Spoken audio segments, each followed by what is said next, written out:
అందరికీ నమస్కారం. నిజంగా బైకర్ మూవీ నేను త్రూఅవుట్ శర్వానంద్ గారు చెప్పినట్టు డే 1 డిస్కషన్ నుంచి అలా ఆ మూవీతో ట్రావెల్ అవుతూనే ఉన్నా. ఎవ్రీడే నేను షూటింగ్కి వెళ్ళా, వాళ్ళు పడ్డ ప్రతి కష్టం చూసా, అభి పడ్డ కష్టం చూసా, అసిస్టెంట్ డైరెక్టర్స్ ఎంత కష్టపడ్డారో చూశాను. ఇంత ట్రావెల్ చేసి ఈవెన్ పోస్ట్ ప్రొడక్షన్లో కూడా ఐ వాజ్ దేర్. అన్నీ చూసుకున్న తర్వాత కూడా నిన్న నేను సినిమాకి వెళ్ళి చూసినప్పుడు I could move my eyes. నేను అంత ఇన్వాల్వ్ అయ్యి ఆ సినిమా చూడగలిగాను. నేను చాలా కనెక్ట్ అయిపోయా ఆ సినిమాకి. నాలాగా అందరూ కనెక్ట్ అయ్యారా నాకు తెలియదు. బట్ నేను ఏం చెప్పాలనుకుంటున్నానంటే, ఇందాక నాగేంద్ర గారు మాట్లాడారు కదా, ఆయన మాట్లాడినట్టు ఆ రివ్యూస్, సినిమా ఎలా తీయాలని అడుగుదామా రివ్యూస్ అని నాకు అంత ఆశగా ఉంది. ఇప్పుడు ఈ సినిమాలో there is so much of emotion. కళ్ళతోనే చెప్తారు. ఇంట్లో పిల్లలకి ఫస్ట్ ఆఫ్ ఆల్ ఫాదర్ దగ్గర చెప్పుకోలేరు.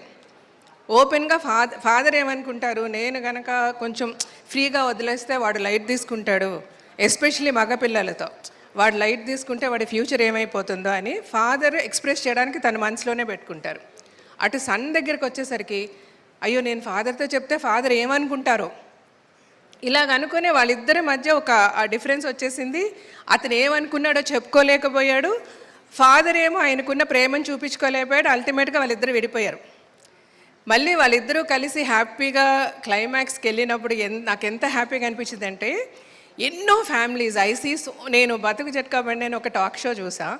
ఎన్నో ట్రూ స్టోరీస్, ఎన్నో రియల్ స్టోరీస్, ఎంతో ప్రేమ ఉంటుంది. కానీ చిన్న చిన్న విషయాలు మనం చెప్పుకోలేక విడిపోతాం, టక్కని చనిపోతాం. ఎప్పుడు చనిపోతామో లైఫ్లో తెలియదు.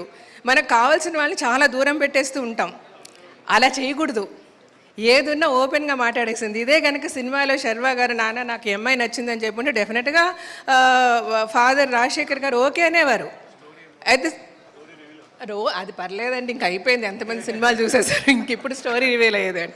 సో ఇలాగ సో మెనీ థింగ్స్ నాకు ఈ సినిమా చూసినప్పుడు అనిపించింది అంట, హ్యాపీగా మాట్లాడేసుకోండి అందరూ. మనలో మనం ఎవరికి గొడవలొద్దు, ఎవరిని దూరం పెట్టద్దు, అందరూ సంతోషంగా ఉండాలి. సంతోషంగా ఉంటే చాలా హ్యాపీగా ఉంటుంది. This is what I felt about biker. There is so much of emotion, there is so much we should say. దీనికి ఈ రివ్యూస్ ఏమంటే ఏది పడితే అది మాట్లాడదంటే, మనం బాగా డ్రామాటిక్గా సినిమా తీస్తే అబ్బా మెలో డ్రామా అంటారు. అలా కాదు, స్టైలిష్గా తీస్తే ఏం చెప్పారు డెప్త్ లేదంటారు. సో ఇవేవి నమ్మకండి.